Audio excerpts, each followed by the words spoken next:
विजित शीघ्र फलप्रद ज्ञान विकासिनि शास्त्रनुते भव भयहारिणि पाप विमोचनि साधु जनाश्रित पादयुते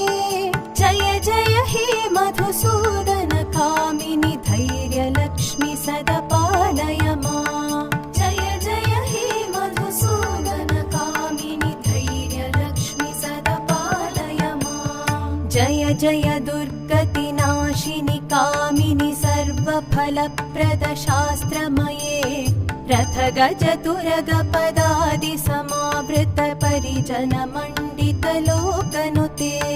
हरिहर ब्रह्म सुख